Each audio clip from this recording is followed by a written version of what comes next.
Providing unparalleled service to you, my listener.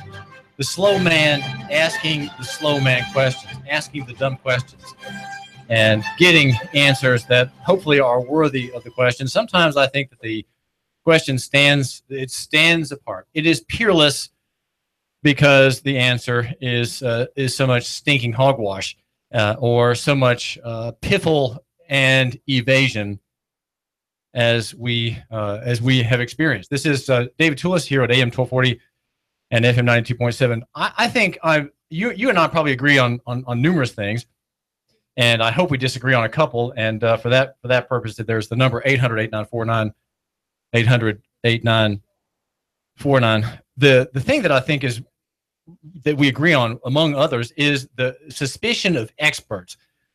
The idea that somebody's an expert because he has a state paper is pervasive, and we have the internet to thank for the review economy, the growing sharing economy, where now we don't need to have regulatory approval to see if a brain surgeon's good. Well, not yet brain surgeons, but in the future they will be under the similar policy. But we'll have maybe just retail stores, restaurants. Their review ratings, and eventually those reviews will be aggregated and enumerated and given charts. You can have a chart. So if you want to go for a colonoscopy, you just see if Goodman and Bagamary are good down at the Erlanger Medical Mall. You see if Bagamary and Goodman are good colonoscopy providers by the ratings that they get. And I guess the absence of controversy and good ratings, that would replace certification. You go to Dr. Goodman for a colonoscopy because he's good, right? You don't go because he has a piece of paper on his wall that says approved by the intestinology department of the health department down over in Nashville. I think we have a suspicion of experts, and that's why the idea of local economy is attractive to you, and really to me too. I think local economy is just a wonderful idea, and it's at 800-8949, 800-8949. Don't trust the experts. Trust local economy. That's why we have jury power. In jury power, you say, I don't trust Nashville, and I don't trust Washington, that the laws that those men and women wrote are good. In fact, I'm saying that they're evil. I'm saying that the law that is the basis of the accusation in this criminal trial is simply inequitable and iniquitous. Okay, it is iniquitous and it is unjust. And so those experts, I'm going to overrule them. I'm going to overrule them here in local economy, right here, Chattanooga, Hamilton County. If you're in North Georgia, in your county. If you're in Ray County, in your county. Here and now, in this place where I stand, and where you stand, of course, right? We're talking about you, where you stand. We are going to make it right. And you have to have some skepticism of experts, some skepticism, especially of government people. Government people often are extraordinarily ignorant, and many times, probably 70-80% of the time that they do things, they're doing things kind of on the spur of the moment, sort of making it up as they go, right? Rules ex cathedra, or no, rules ex nihilo, rules from nothing, right? That is what we often have, and often policies and things that are done in the front office. Those are just rules. Those have nothing to do with the underlying statute or the underlying regulation.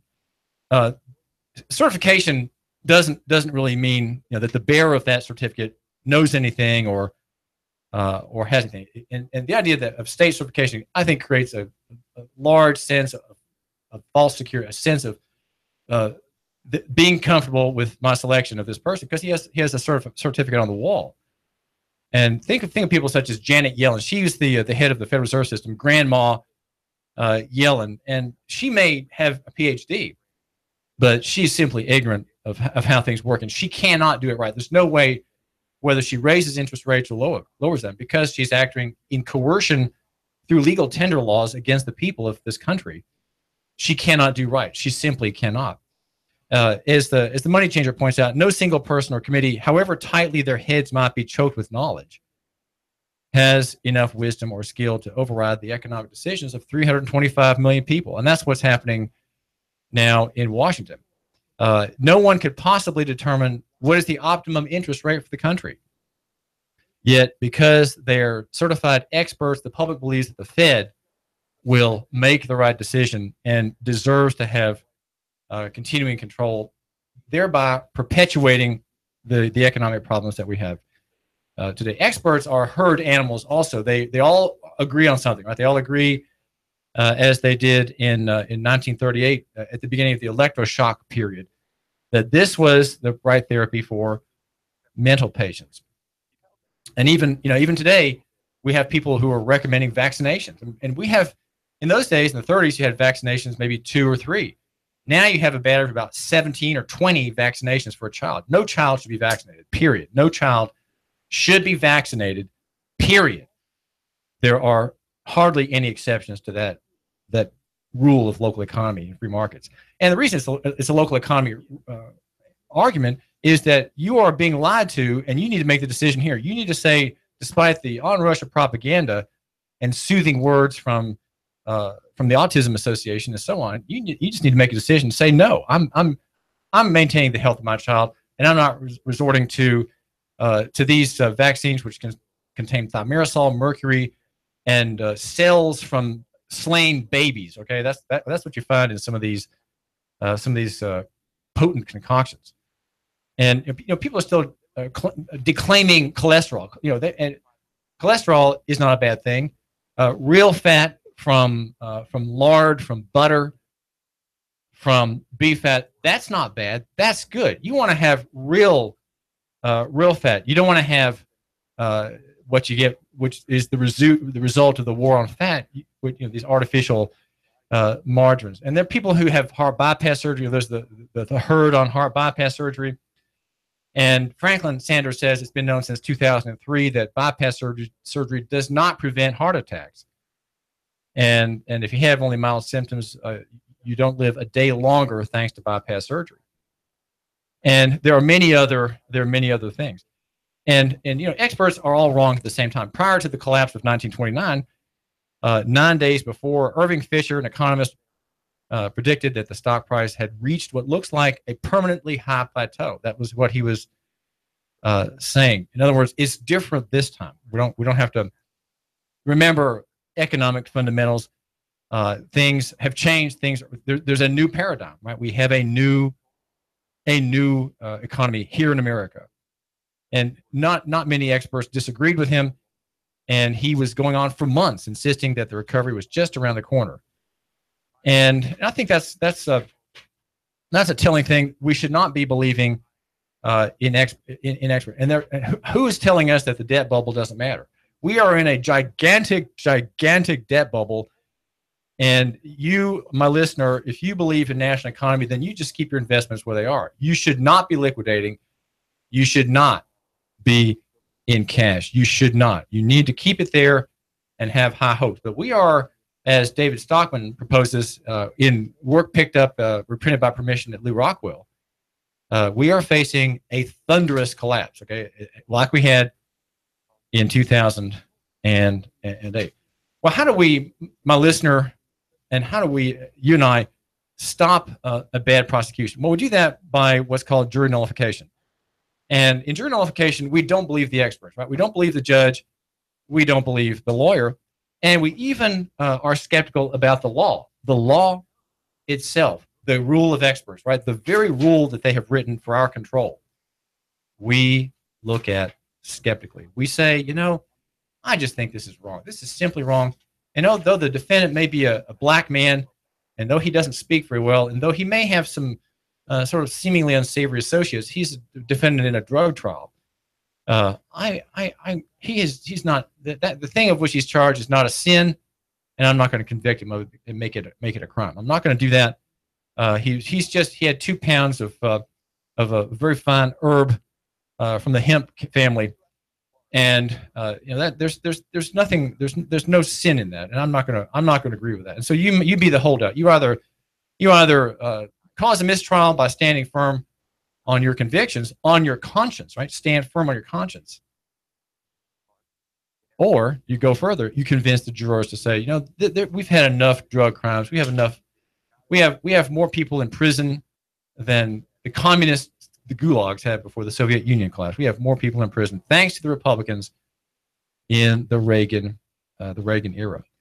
Now, let's say there's an effort by Target to take over some land for economic development. Let's just say that the holdout's a widow, and the question now is to get Target this last piece of property so you can start tearing that old house down and making room for a very nice parking lot with very beautiful little spots of trees there, right? Nice black tarmac, very black with nice white lines, square lines for all the nice cars that will be parking there to shop in the queer, the pro-queer, pro-poofter Target store that's going to be built there.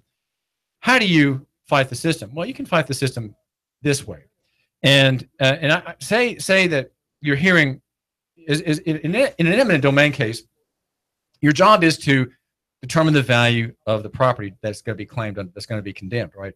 The state or here Target and the developer, which is an economic development business corporation, have brought the proceedings to build this store.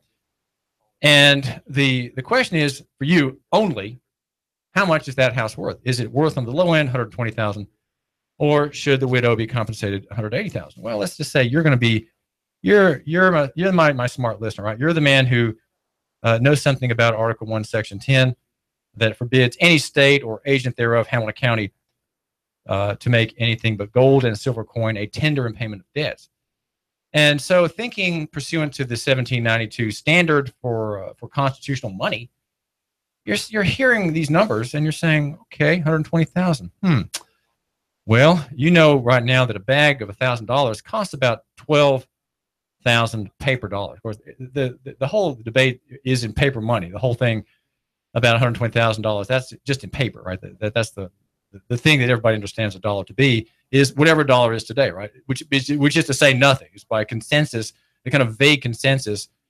And if you took the consensus of everybody and tried to throw it up against a blackboard or a whiteboard, you wouldn't have anything there. No one could tell you what it was that we're having consensus on, right? No one would really know because there's nothing substantial there. But you're thinking, well, we are talking about a widow's assets, and $120,000 is the low side that we're being offered. So I'm going to agree $120,000, but I'm going to say that the land and the house are worth $120,000 real dollars.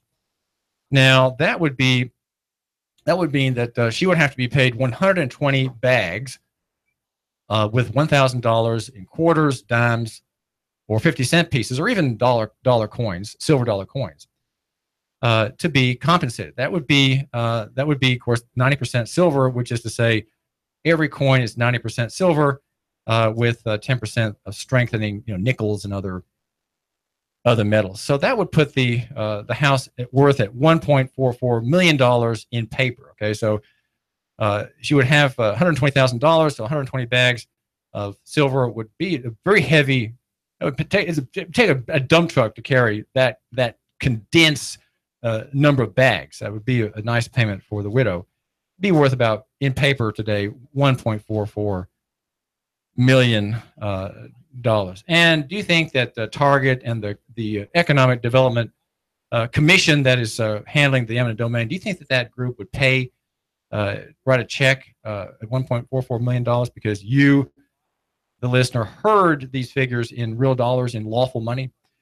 Probably they would have to go back to the coffee pot to shop elsewhere for some retail turf and let the woman be. They would let the woman be. And so what's happened here is a bit of jury nullification. The jury is saying we are going to declare that we're talking here about money, not Federal Reserve banknotes, allowed by law to be circulated as if they were money, as if it were money, with the legal tender statute compelling people to receive said scrip in tender of payment. So we're going to hear dollars like we're supposed to, right? We're going to hear dollars as if the issue was bags of dollars. How many bags of $1,000 should the widow be paid? And that's what we're going to hear. And so we're going to rule, in our ruling, we are going to find that the standard of 1792 applies.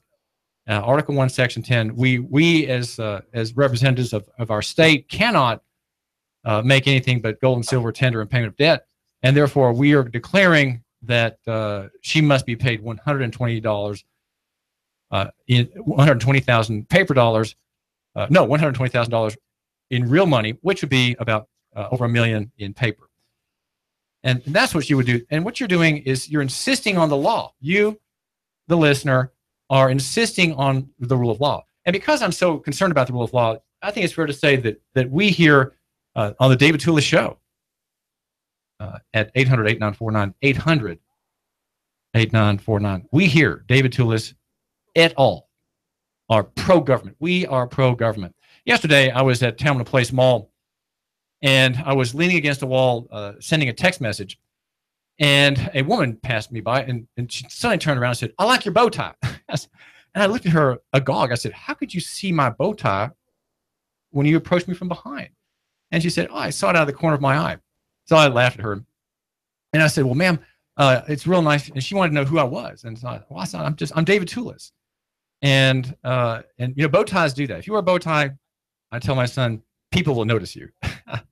And people notice me when I go places. And women, usually it's women who say things about my bow tie.